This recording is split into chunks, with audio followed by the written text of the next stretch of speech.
Hi friends, welcome to Salem புனிதாஸ் recipes. இன்னைக்கு பூரியும் potato மசாலும் எப்படி செய்கிறதுன்னு பார்ப்போம். நம்ம பூரி மசால் யூஸ்ஃபுல்லாக செய்கிறது தான்.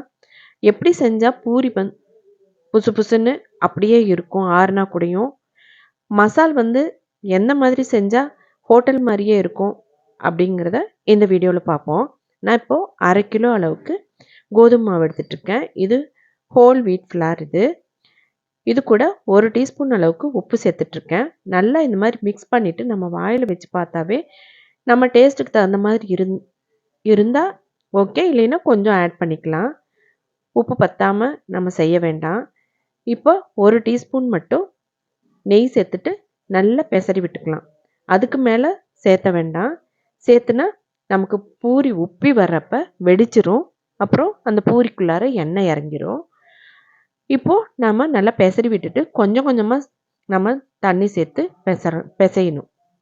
ஃபஸ்ட்டு ஓரளவு தண்ணி ஊற்றிட்டு அப்புறம் நம்ம தெளித்து தான் பிசையணும். நல்லா கெட்டியமாக பிசைஞ்சு வைக்கணும். அப்போ தான் நமக்கு பூரி எண்ணெய் குடிக்காமல் நல்லா புஷ்ஷுன்னு உப்பி வரும். நம்ம சப்பாத்திக்கு மாதிரி பிசைஞ்சிட்டோன்னா நமக்கு பூரி மொத்தமாக இருக்கும். அதே சமயம் பூரி எண்ணெய் நிறையா குடிக்கும். இப்போது நம்ம இது கூட ஒரு டீஸ்பூன் அளவுக்கு எண்ணெய் சேர்த்துட்டு நல்லா நீட் பண்ணி பிசைஞ்சு வச்சுக்கலாம். நல்லா தேய்ச்சி நல்லா ரவுண்ட் பண்ணி இது மாதிரி உருண்டை பிடிச்சி வச்சுக்கலாம். இப்போ பாருங்கள், இந்த அளவுக்கு டைட்டாக இருக்கணும். அப்போ தான் நம்ம பூரி தேய்ச்சி எண்ணெயில் போடுறப்ப நமக்கு எண்ணெய் குடிக்காமல் இருக்கும். இப்போ நம்ம இந்த மாதிரி பூரி தேய்ச்சிக்கலாம். அவங்கவுங்க விருப்பத்துக்கு தகுந்த மாதிரி சின்னதாகவோ பெருசாகவோ பூரி செஞ்சுக்கலாம். நான் சுமாரான சைஸில் தான் தேய்ச்சிருக்கேன். நிறைய எண்ணெய் வைக்கணும்னு இல்லை, ஓரளவுக்கு எண்ணெய் வச்சுட்டு நல்லா சூடானதும் இந்த மாதிரி அழுத்தி விட்டால் நல்லா உள்ள மாவு வெந்து நமக்கு புஷ்ஷுன்னு மேலே வந்துடும். இப்போ நம்ம திருப்பி போட்டுட்டு நல்லா இந்த மாதிரி புஷ்ஷுன்னு ஆனதை கொஞ்சம் அழுத்தி விட்டு 2 பக்கமும் நல்லா வெந்ததும் நம்ம எடுத்துடலாம். பூரியை ஒரு தடவை திருப்பிட்டோம்னா திரும்ப இன்னொரு தடவை திருப்பக்கூடாது, நல்லா இருக்காது. இதே மாதிரி நம்ம தேவையான அளவுக்கு பூரி சுட்டு எடுத்துக்கலாம். இப்போ பூரி நமக்கு ரெடி ஆகிடுச்சு. இந்த பூரி 6 நாளும் இதே மாதிரி புசு புசுனே தான் இருக்கும். நாம் இப்போ மசால் எப்படி செய்கிறதுன்னு பார்ப்போம். மசாலுக்கு நாம் கடலை எண்ணெய் எடுத்துக்கணும். இது நான் சின்ன வயசுலேருந்தே இந்த ஒரு ஹோட்டலில் சாப்பிட்றப்ப அந்த டேஸ்ட் மறக்கவே மறக்காது. அவ்வளோ நல்லாயிருக்கும் அந்த மசாலு. அவங்கக்கிட்ட கேட்டப்போ தான் சொன்னாங்க, அவங்க கடலை எண்ணெய் தான் சேர்த்துறோம் அப்படின்னு. இப்போது கடலை எண்ணெய் சேர்த்துட்டு ஒரு 2-3 டேபிள் ஸ்பூன் கடலெண்ணெய் சேர்த்துக்கலாம். இப்போது கடுகுளுத்தம் பருப்பு நிறையா சேர்த்தணும்.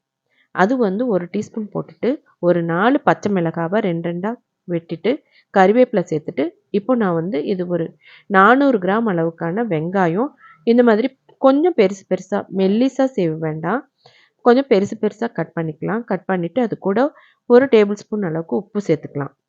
உப்பு அவங்கவுங்க டேஸ்ட்டுக்கு தகுந்த மாதிரி சேர்த்துக்கலாம். இது கூட இஞ்சி பூண்டு பேஸ்ட்டாக போடாமல் தட்டி நசுக்கி சேர்த்துக்கணும். அப்போ தான் அந்த டேஸ்ட் கிடைக்கும். இது கூட நம்ம 1/2 டீஸ்பூன் அளவுக்கு மஞ்சள் தூள் சேர்த்துட்டு நல்லா வதக்கிக்கலாம்.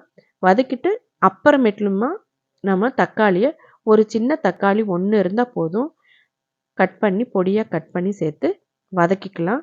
அது மசிஞ்சு வரக்கூடாது. அப்புறம் இப்போ நம்ம ஒரு 1/2 லிட்டர் அளவுக்கு தண்ணி சேர்த்தாச்சு. நான் உருளைக்கிழங்கு 1/2 கிலோ அளவுக்கு எடுத்து வேக வச்சு நான் மசிச்சு வச்சுருக்கேன். இப்போ இதுக்கு நான் எப்பயுமே பச்சை கடலை மாவு பஜ்ஜிக்கு சேர்த்துறோம் இல்லைங்களா, அந்த கடலை மாவு தான் நான் இதுக்கு சேர்த்துவேன். அப்போ தான் நல்லாயிருக்கும். இது 1/2 டேபிள் ஸ்பூன் அளவுக்கு சேர்த்துருக்கேன். அதில் தண்ணி ஊற்றி மிக்ஸ் பண்ணி வச்சுருக்கேன். இப்போது உருளைக்கிழங்கு இந்த மாதிரி கொஞ்சம் பெருசு பெருசாக கட் பண்ணி வச்சுருக்கேன். வேக வச்சு தோல் உரிச்சிட்டு அந்த மாதிரி மசிச்சு வச்சுருக்கேன். இப்போ நல்லா கலந்துட்டு தண்ணி சேர்த்து ஒரு 5 நிமிஷம் கொதித்த பிற்பாடு நாம் இந்த கடலை மாவு அதை சேர்த்தணும். சேர்த்துட்டு நம்ம நல்லா கலந்து விடணும். கடலை மாவு சேர்த்துன பிற்பாடு நம்ம ரொம்ப நேரம் வேக வைக்க வேண்டாம், டேஸ்ட்டு மாறிடும்.